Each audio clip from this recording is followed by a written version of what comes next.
হ্যাঁ বাবা, বলো। হ্যাঁ বাবু, কেমন আছিস? এই তো বাবা ভালো, তুমি ভালো আছো? শরীর ভালো, তবে তোকে খুব মনে পড়ছে। দাঁড়াও বাবা, হেলমেটটা পরে নি। ঈদে কি বাড়ি আসবি না? ঈদে বাড়ি আসবো কিনা বলতে পারছি না বাবা।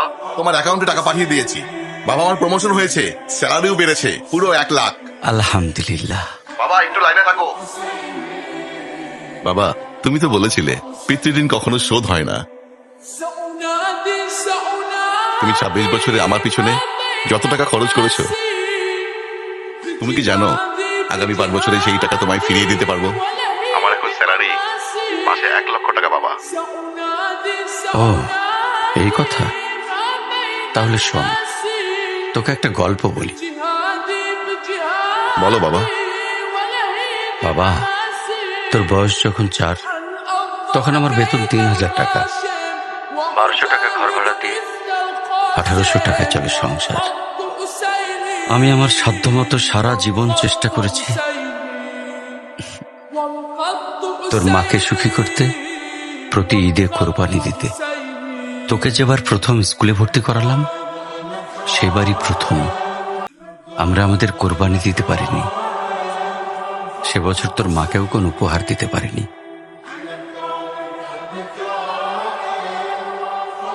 তুই যখন ভার্সিটিতে উঠলি, আমাদের অবস্থা তখন মোটামুটি ভালো, কিন্তু খুব কষ্ট হয়ে গিয়েছিল যখন আমার ট্রান্সফার হয়।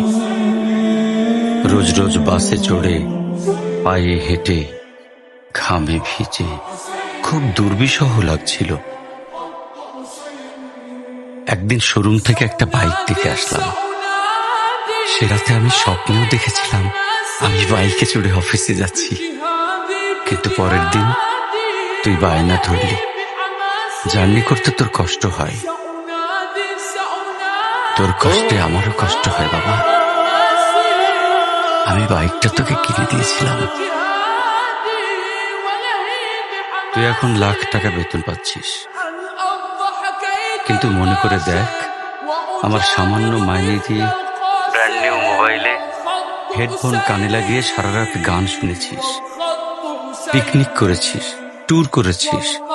তোর প্রতিটা দিন ছিল স্বপ্নের মতন। আর তোর টাকা নিয়ে আমি এখন হার্টের বাইপাস করাই, ডায়াবেটিক মাপাই। জানিস বাবা, আমার মাছ খাওয়া নিষেধ, মাংস খাওয়া নিষেধ। কি করে এত টাকা খরচ করি বল? তোর টাকা নিয়ে তাই আমি কল্পনার হাট বসাই। সেই হাটে আমি বাইক চালিয়ে সারা শহর ঘুরে বেড়াই, বন্ধুদের নিয়ে সিনেমা দেখতে যাই। তোর মার হাত ধরে চাঁদনি পশরে সেন্ট মার্টিনের বালুচরে হেঁটে বেড়াই। চুপ করো বাবা প্লিজ, আমি তোমার কাছে চলে আসবো। তোমার টাকা না, আমি তোমার ভালোবাসা তোমায় ফিরিয়ে দেবো বাবা। বোকা ছেলে, বাবাদের ভালোবাসা কখনো ফিরিয়ে দেওয়া যায় না। ছোট্ট শিশুর মলমূত্র মোছা যায়, আর বুড়োদের ঘরেও ঢোকা যায় না।